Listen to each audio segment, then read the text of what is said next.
Question number 7 है हमारा। देखो अच्छा क्वेश्चन है ये भी, ये 1 नंबर में पूछा जा सकता है डायरेक्ट, ध्यान रखना आपको, मैं आपको क्लियरली समझा दूंगा अच्छे से, है ना। देखो क्वेश्चन नंबर 7 क्या है, वृत्त की वह जीवा जिसकी लंबाई वृत्त की त्रिज्या से दो गुनी हो कहलाती है। अब देखो सुनो, अपने को बताना है कि वृत्त की वह जीवा, उस जीवा का नाम बताना है जिसकी जो लंबाई है वो वृत्त की त्रिज्या की दुगनी है। त्रिज्या की क्या है, दुगनी है, दुगनी हो, है ना, कहलाती है। अब देखो सुनो, ये वृत्त है, ठीक है, ये वृत्त है, अभी इसका केंद्र है। अब केंद्र से लेकर परिधि तक की दूरी क्या होती है अपनी, त्रिज्या होती है। ये केंद्र है और ये परिधि है, ये परिधि तक की दूरी होती है त्रिज्या, ये आर, ठीक है। अब इसकी दुगनी कर दो, तो इसकी दुगनी करेंगे तो ये इधर वाली भी सीधी मिल जाएगी, है ना। ये आर है, इसका दुगना क्या हो जाएगा, ये भी आर। तो आर और आर को जोड़ेंगे तो क्या हो जाएगा, R plus R, two R ये हो जाएगा। देखो आर में आर जोड़ेंगे टू आर, और टू आर किसके बराबर होता है, डी के। डी अभी बताया था, डी बराबर क्या होता है, टू आर। तो ये आर और आर क्या हो जाएगी, टू आर, और टू आर किसके बराबर होता है, डी। डी क्या होता है अपना, व्यास, डायमीटर। तो जो यहाँ पूछा गया है अपनों को, वृत्त की जो वह जीवा जिसकी लंबाई त्रिज्या की दुगनी हो, तो त्रिज्या का दुगना क्या होता है, व्यास। तो क्या कहलाएगी वो, वह जीवा क्या कहलाएगी, व्यास कहलाएगी। तो ध्यान रखना, त्रिज्या का दुगना क्या होता है, तो व्यास होता है। तो वह जीवा क्या कहलाएगी, व्यास कहलाएगी। क्या कहलाएगी, व्यास, ठीक है। तो जीवा का नाम हो जाएगा, जीवा क्या कहलाएगी, व्यास कहलाएगी, व्यास कहलाएगी, ठीक है, कहलाएगी। आई होप ये क्वेश्चन आपको अच्छे समझ में आ गया होगा। अब क्वेश्चन नंबर 8 पे चलते हैं।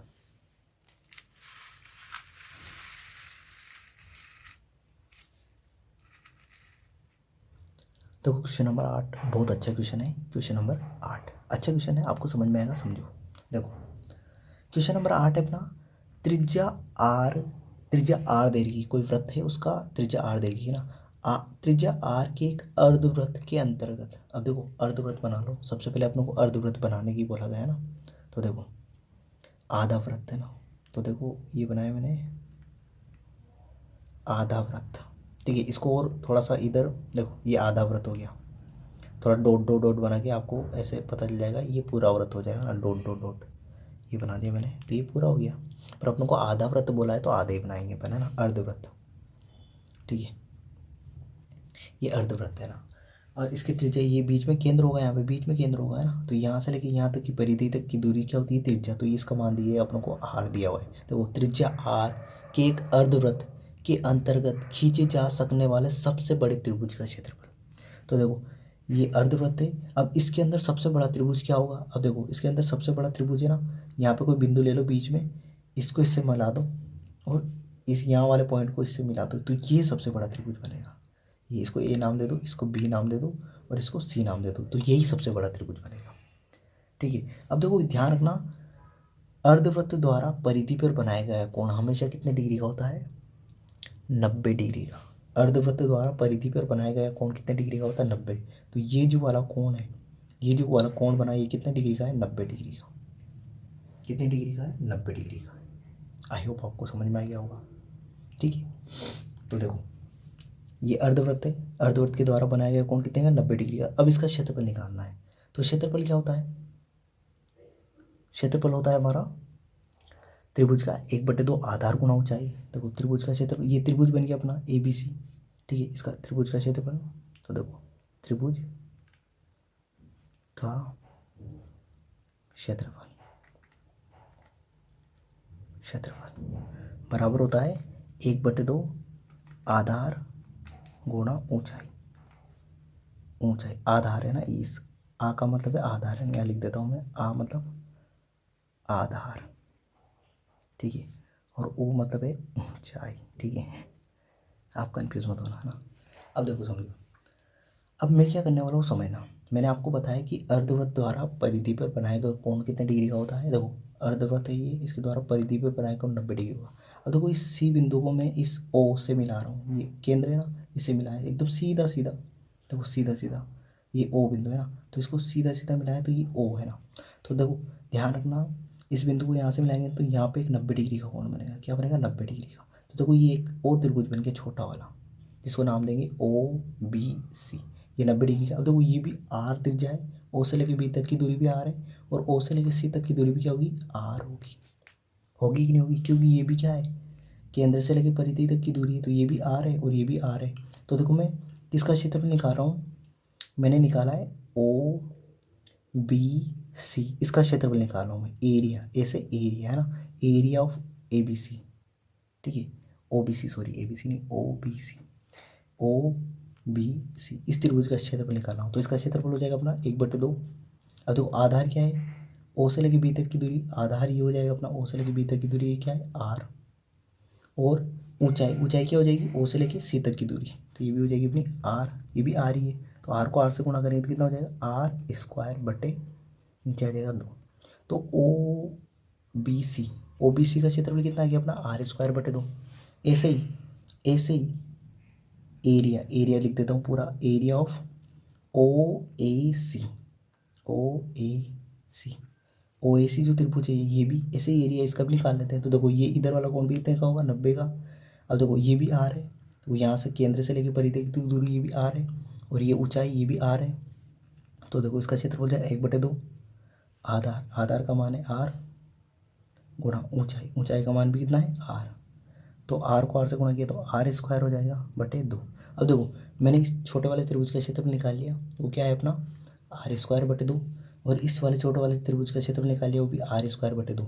अब मैं इस छोटे वाले को और इस छोटे वाले को, इन दोनों को जोड़ दूंगा तो ये बड़े वाला त्रिभुज मिल जाएगा क्या मुझे, हाँ, इस छोटे वाले का क्षेत्रफल और इस छोटे वाले का क्षेत्रफल दोनों को जोड़ दिया तो मुझे बड़े वाले का क्षेत्रफल मिल जाएगा। तो देखो समझना है यहाँ पे, तो मैं त्रिभुज, ठीक है, ए बी सी, ए बी सी, इसका क्षेत्रफल निकाल रहा हूँ तो क्या क्या जोड़ना पड़ेगा मुझे, छोटे वाले दोनों त्रिभुज जोड़ देने पड़ेंगे। तो देखो त्रिभुज ओ बी सी प्लस त्रिभुज ओ ए सी, तो देखो दोनों को जोड़ दिया तो इसका मान है अपना, इसका क्षेत्रफल कितना है, आर स्क्वायर बटे 2, और है ना प्लस का चिन्ह प्लस, इसका क्षेत्रफल है आर स्क्वायर बटे 2, आर स्क्वायर बटे 2।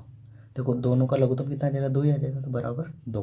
तो इधर भी आर स्क्वायर जुड़ जाएगा, तो R square plus R square, ठीक है, तो आर स्क्वायर में आर स्क्वायर जोड़ेंगे तो 2r² बटे 2, ठीक है, तो ये 2 से 2 क्या हो जाएगा, कट जाएगा, ठीक है, 2 से 2 कट गया तो क्या बचा आर स्क्वायर, तो यहाँ आ गया अपना, देखो इस 2 से 2 कट गया तो क्या बचा अपना, यहाँ लिख रहा हूँ, यहाँ बचा आर स्क्वायर, तो अपना क्षेत्रफल क्या आ गया अपना आर स्क्वायर, तो ऑप्शन नंबर ए इसका राइट आंसर हो जाएगा।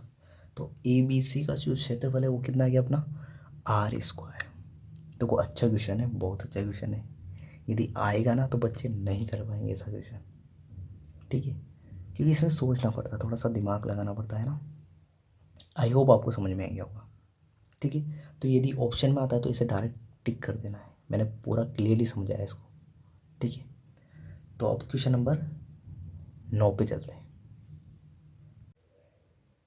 क्वेश्चन नंबर 9 है हमारा, देखो क्वेश्चन नंबर 9 क्या है, यदि वृत्त के त्रिज्यखंड का क्षेत्रफल, वृत्त के त्रिज्यखंड का क्षेत्रफल कॉमा वृत्त का क्षेत्रफल, वृत्त के क्षेत्रफल का 1/12वां भाग हो, तो मतलब अपनों को एक वृत्त दिया हुआ है और उसमें एक त्रिज्यखंड बनाया हुआ है, तो जो वृत्त का जो त्रिज्यखंड है वो क्या है, 1/12वां भाग है, तो अपनों को बताना है त्रिज्यखंड का कोण होगा, तो त्रिज्यखंड का कोण बताना है। अब देखो समझो, इसकी लैंग्वेज समझ में नहीं आ रही तो कोई बात नहीं, मैं समझा रहा हूँ, समझो, देखो देखो समझो, ये एक वृत्त है,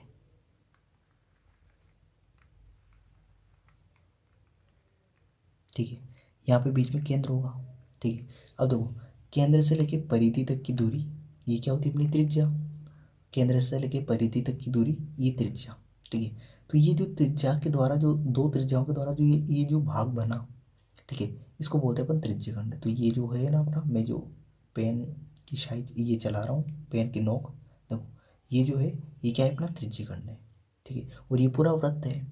तो देखो सुनो, अब अपनों को क्या दिया हुआ है कि अपनों को त्रिज्यखंड का क्षेत्रफल दिया हुआ है और वृत्त का क्षेत्रफल दिया है, तो मुझे बताओ ये ओ केंद्र का वृत्त है, जो इस ये जो भाग है ना, ये वाला भाग इस पूरे वृत्त का 1/12वां भाग है, मतलब जैसे ये समझो ये 1 है तो ये पूरा वृत्त कितना है, 12 है, 12 है, समझना अच्छे समझना, ये 1 है, देखो 1/12वां भाग का मतलब होता है ये पूरा, जैसे वृत्त पूरा है अपना 12 हिस्सों में बटा हुआ है, 12 भागों में बटा हुआ है, तो उसमें एक जो भाग है ना वो किस क्या है, अपना त्रिज्यखंड का क्षेत्रफल है। मतलब ऐसे समझो कि 1/12 में जो 12 है ना, ये पूरा वृत्त का क्षेत्रफल है, ये वृत्त का क्षेत्रफल है, ये वृत्त का क्षेत्रफल है। और ये जो एक है ये क्या है, त्रिज्यखंड है, त्रिज्यखंड का क्षेत्रफल है, त्रिज्यखंड का क्षेत्रफल है। ठीक है, क्योंकि त्रिज्यखंड तो वृत्त के अंदर ही तो बनेगा, तो वृत्त से बड़ा तो हो नहीं सकता। ठीक है ना, वृत्त में एक छोटा सा भाग होगा त्रिज्यखंड, है ना। तो अब देखो अपनों को कोण बताना है कि त्रिज्यखंड का ये जो कोण है ये कितने डिग्री का बनेगा। तो देखो समझो, ये वृत्त का क्षेत्रफल कितना दिया हुआ अपनों को, एक, तो ये एक। ठीक है, इस त्रिज्यखंड का क्षेत्रफल कितना दिया हुआ अपनों को, इस त्रिज्यखंड का क्षेत्रफल दिया हुआ अपनों को एक। ठीक है, अब पूरे वृत्त का क्षेत्रफल कितना दिया हुआ अपनों को, 12, तो ये नीचे लिखा मैंने 12। अब ध्यान रखना ये कोण दिखाना है अपनों को, तो एक जो बिंदु होता है ना, एक बिंदु इसके चारों तरफ कितने डिग्री का कोण बनता है, 360 डिग्री का। ये जो केंद्र है इसके चारों तरफ कितने डिग्री का कोण बनता है, 360 का। तो इसको 360 से गुणा कर दो, तो आपको ये जो त्रिज्यखंड का है ना इसका कोण पता चल जाएगा कि कितने डिग्री का कोण बना।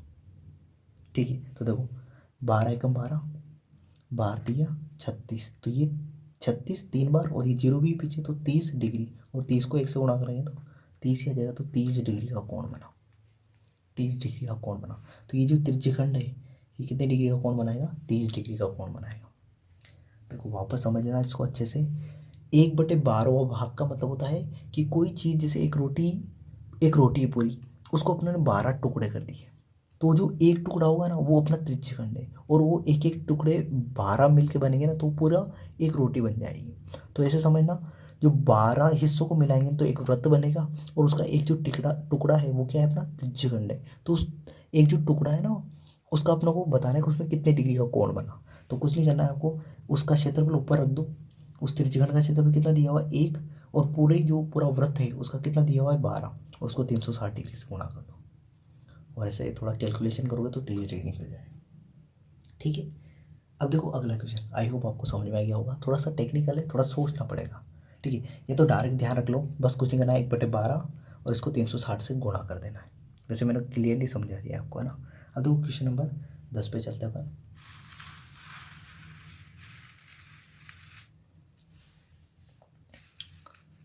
देखो क्वेश्चन नंबर 10 भी थोड़ा ऐसा ही है, अच्छा है ना, समझना, समझ में आ जाएगा। देखो क्वेश्चन नंबर 10 है अपना, घड़ी की मिनट की सुई द्वारा 1 मिनट में बनाया गया कोण का मान बताना।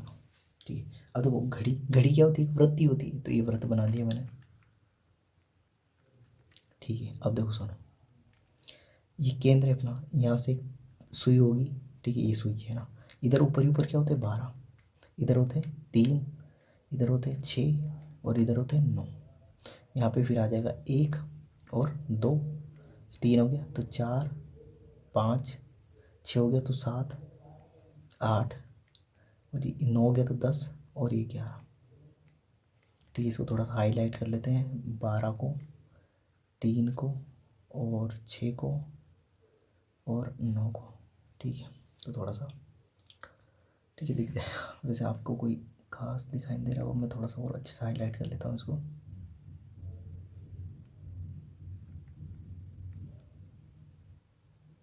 ठीक है, अब दिखाई दे रहा हूँ।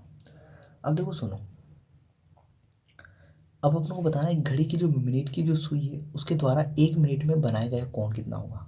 अब मैंने आपको बताया कि एक बिंदु है, इसके जो एक बिंदु है इसके चारों तरफ कितने डिग्री का कोण बनता है, 360 डिग्री का। ठीक है, आपको पता है ये बात, ठीक है, सही बात है। अब देखो 12 से 1 के बीच में, मुझे बताओ 12 से 1 के बीच में कितने बॉक्स होंगे यहाँ पे, कितने बॉक्स होते हैं घड़ी में, कितने डंडे होते खींचे होते हैं, तो कितने बॉक्स होते हैं यहाँ पे ध्यान रखना, 12 से 1 के बीच में 5 बॉक्स होते हैं, एक है ना, 2, 3, ठीक है, एक बॉक्स, 2, 3, और ये 4 और 5, 5 बॉक्स होते हैं। 12 से 1 के बीच में 5 बॉक्स, ऐसे ही 1 से लेकर 2 के बीच में भी 5 बॉक्स होंगे, 2 से लेकर 3 तक में, 3 के बीच में 5 बॉक्स होंगे, 3 से लेकर 4 तक में भी 5 बॉक्स, ऐसे ही यहाँ से 4 से 5 में भी 5 बॉक्स होंगे, 6 से 5 से 6 में भी 5 बॉक्स, 6 से 7 में भी 5 बॉक्स होंगे इन दोनों के बीच में, ऐसे ही 7 और 8 के बीच में 5 बॉक्स होंगे, 8 और 9 के बीच में भी 5 बॉक्स होंगे, 9 से 10 के बीच में 5 बॉक्स होंगे, और 10 से 11 के बीच में 5 बॉक्स, और 11 से 12 के बीच में 5 बॉक्स। ठीक है, अब मुझे बताओ कि यदि 12 से 1 के बीच में 5 बॉक्स हैं तो यहाँ से 12 से चल के मैं से आया आया आया आया आया वापस 12 पे आ गया, तो कितने बॉक्स है टोटल बॉक्स कितने? तो आप बोलोगे 1 घंटे में देखो 12 से एक जाएंगे तो कितने 5 बॉक्स आ रहे हैं, तो 1 घंटे में 5 बॉक्स है तो या तो 12 घंटे हैं, तो 12 पंजे 60, 12 का पारा 5 बार, तो मतलब इन बॉक्स को गिनेंगे टोटल यहाँ से लेके यहीं तक 12 तक, तो टोटल कितने बॉक्स आ जाएंगे 60। तो देखो टोटल बॉक्स आ गए 60, तो नीचे रखो। मतलब यहाँ से लेके यहाँ तक कितने, ये घड़ी मिनट की सुई है तो कितने मिनट हो जाएंगे 60 मिनट हो जाएंगे, मिनट, ठीक है मिनट। टोटल ये घड़ी जाएगी तो टोटल मिनट कितने आएंगे 60। अब अपनों को कितने मिनट में याद करना है, मतलब ये घड़ी यहाँ से एक बॉक्स चलेगी, एक बॉक्स से तो चल रही, तो देखो ये घड़ी यहाँ थी और इस फर्स्ट बॉक्स में आएगी, मतलब ये ब्लू बिल्कुल छोटा सा कौन, ये कौन बताना अपनों को, ये घड़ी 12 पे थी ये मिनट वाली, और कहाँ चल के आएगी एक, मतलब ये एक बॉक्स चल रही है यहाँ से लेके एक बॉक्स चल रही, तो ये कौन बताना, तो कितना मिनट चली वो, कितना बॉक्स चली, एक मिनट ही जो चली, मिनट है ना, मिनट। तो इसको अपन ये भी लिख सकते हैं, देखो 1 मिनट एक बॉक्स चली तो इसको ऐसे भी लिख सकते हैं एक बॉक्स, ठीक है, बटे कितने बॉक्स हैं नीचे, टोटल बॉक्स कितने हैं 60 बॉक्स है ना, ठीक है, या फिर आप 60 मिनट बोल सकते हो 1 मिनट। अब मुझे बताओ ये पूरा ये से घूमेगी पूरा तो कितने डिग्री का कोण बनाएगी, 360 डिग्री का, तो 360 से इसको गुणा कर दो बस, ठीक है। देखो एक बॉक्स चली वो 1 मिनट में कितना बॉक्स चलेगी, एक बॉक्स चलेगी तो एक बॉक्स बटे टोटल बॉक्स कितने हैं 60, और इसको कर दो 360 से गुणा, तो देखो ये आ जाएगा अपना क्या है, ये 1/60 गुणा 360 ही है डिग्री है ना। अब देखो 0 से 0 कटी 6 का पड़ा 6 बार तो 36 आ जाएगा, तो 6 डिग्री, तो 1 मिनट में कितने डिग्री का कोण बना 6 डिग्री का। ऐसे ही इसको भी 360 से कर दोगे सेम ही है वो है ना, बॉक्स लिख दिया मिनट लिख दिया है ना, बात बराबर ही है, तो ये 1/6 गुणा 360 सॉरी 60 360 डिग्री, तो देखो 0 से 0 और 6 36 तो 6 डिग्री, ठीक है। अब देखो यदि आपको 1 मिनट में पूछा है, 1 मिनट में मिनट वाली सुई द्वारा बनाया गया कोण, यदि आपको ऐसे पूछ ले कि 5 मिनट में, 5 मिनट में, तो मुझे बताओ 5 मिनट में कितने बॉक्स चलेगी वो 5 बॉक्स, तो 5 बॉक्स, और टोटल बॉक्स कितने टोटल 60, तो नीचे 60, और एक चक्र लगाने में कितने डिग्री का कोण बनाती है 360 का, तो 360 से गुणा कर दो, तो देखो 0 से 0 6 के कम 6 6 6 36, और 6 को 5 से गुणा करेंगे तो 30, तो 30 डिग्री आ जाएगा। 5 मिनट में मिनट वाली सुई द्वारा बनाया गया कोण कितने डिग्री आ जाएगा 30 डिग्री, ठीक है। तो आई होप ये घड़ी वाला क्वेश्चन भी आपको समझ में आ गया होगा, ठीक है। तो इस वीडियो के लिए इतना ही, आगे वाले जो क्वेश्चन है अगले वीडियो में करेंगे अपन। आई होप ये वीडियो आपको अच्छे से पसंद आया होगा, सारे क्वेश्चन समझ में आ गए होंगे, ठीक है। तो इस वीडियो के लिए इतना ही, थैंक यू बाय।